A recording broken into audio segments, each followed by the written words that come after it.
All right. So look, this is definitely concerning for the Bucks. I'm really stunned at what's happened with this defense in Tampa Bay.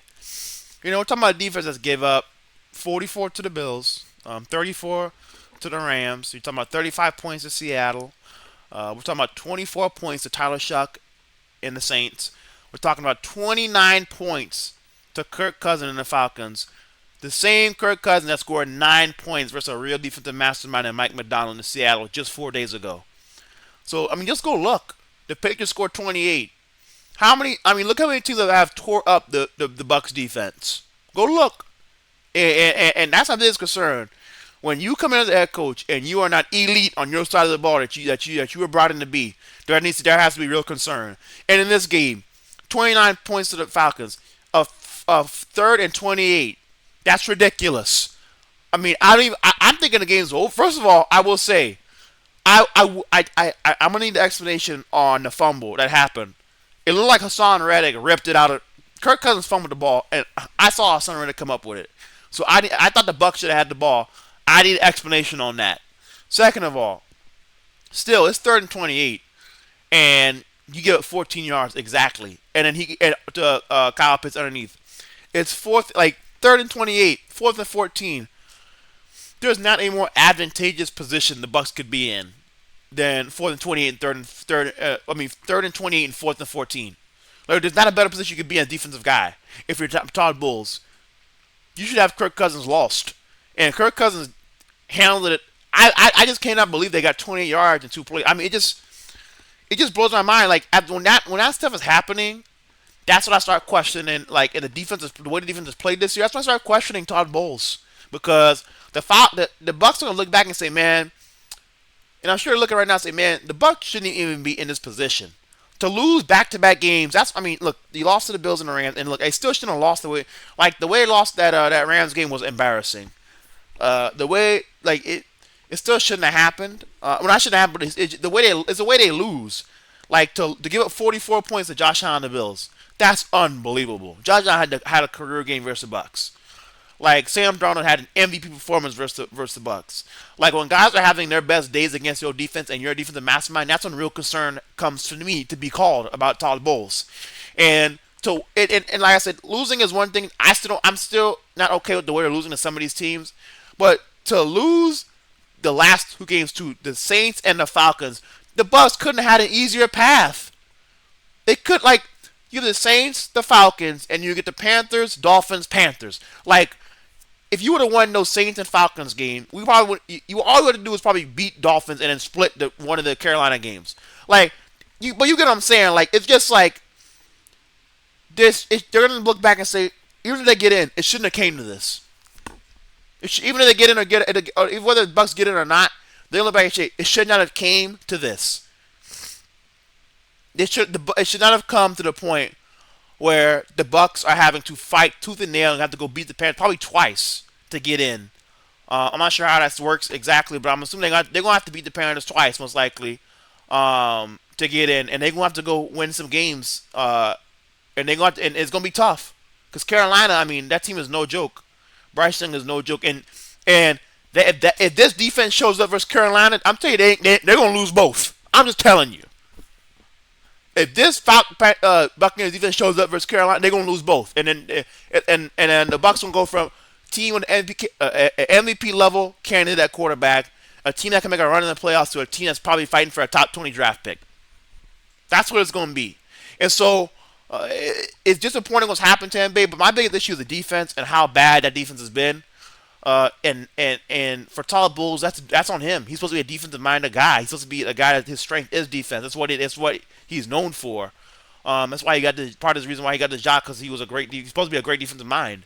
And to lose a game the way he did on third and 20 and fourth and 14, look, dude, Bowles on the hot seat for me. And now look, who do you hire? My top two guys on the market is the Rams DC, right? The Rams DC and the Bills OC, Joe Brady. Like, I think those are and then Chris Shula over with the Rams. He's the Rams DC. Like, those are my top two guys to be hired as head coaches. So if I'm the Bucks, I think you don't want to just hire anybody. You know, um, you don't want to just hire anybody. You want to hire the right guy. So you don't want to hire just anybody because the Bucks have a real roster that can really compete for something if they have the right coaching in place and the right, that kind of stuff. So you don't want to hire just anybody. You want to hire the right people.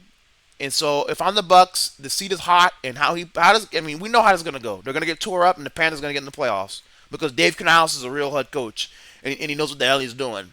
And it's crazy to see a turnaround the Panthers have had because I remember when they had Brian Burns and DJ Moore and Christian McCaffrey, great players. Especially those guys they were young at the time and getting to their prime, and they couldn't win nothing with them. To see the turnaround the Panthers have had since I first started watching with Mike Tolbert, Jonathan Stewart, Cam Newton, Greg Olson. I forgot the receiver number 13. Like to see the turnaround they had from go from that to go to complete garbage, and then now it's back to where they're winning again. It's crazy to see a team go from here to here to here like an organization. But I mean, look, Carolina. Dave Canales is a real head coach. Bryce Young is a real quarterback. I know a lot of people don't like Bryce Young, but Bryce Young, I mean, like, look, y'all are quick to blame quarterbacks, and a lot of times quick to blame coach. When a lot of it sometimes is roster. Like Bryce Young, look, they whiffed on Leggett. Leggett was a whiff. They whiffed. I did not have a high. I was not high on him coming out of school. I did not like the pick. It was a C or an F for me. I mean, like I never liked him coming out of school. For at receiver, and y'all, it's like y'all want Bryce to throw a bunch of nobodies and still like produce. Like he gotta have somebody you can trust. And the second he gets Cheddar McMillan, you see his play starts to rise. And Adam Thielen, his play starts to rise. Guys who can actually get open and make plays for him. Even a Coker has done a really good job. I love Jimmy Horn Jr. And I think between and I'm not turning this into a Panthers video, but I mean look, I have a lot of thoughts towards Carolina. But Tampa Bay's in trouble. The Carolina has and their offensive line. Next thing too, Tampa Bay's D line stinks. I mean, like they cannot rush a passer for jack squat. So that Panthers O line won Ike Ekwonu, Taylor Morton, Damian Lewis. Like they have dude on top of dude on top of dude on that Panthers O line. That O line is legit in Carolina, and they do a great job protecting Bryce Young, and they do a great job running the ball.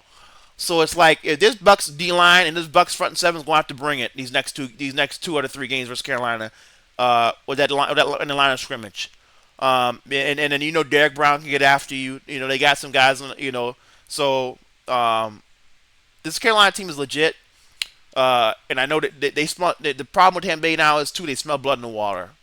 And in the NFL, when people see blood in the water, they're gonna take it and run with it. When people see you limping, they're gonna knock you down, and they're not gonna let you walk. Right now, the Bucs are limping, and the Panthers gonna make sure they don't walk after they're done with them. So it's like there's blood in the water right now at Tampa Bay, and Carolina smells it and they see it. The fan base sees it. Like everybody, the whole NFL sees it. So what the Bucs are gonna do is gonna mean everything because right now with the way this is headed, this is like the Bucs are going to end up being probably the more disappointing teams to end the season. And that's sad because of the roster they have, the talent they have, the players they have are good enough to be winning.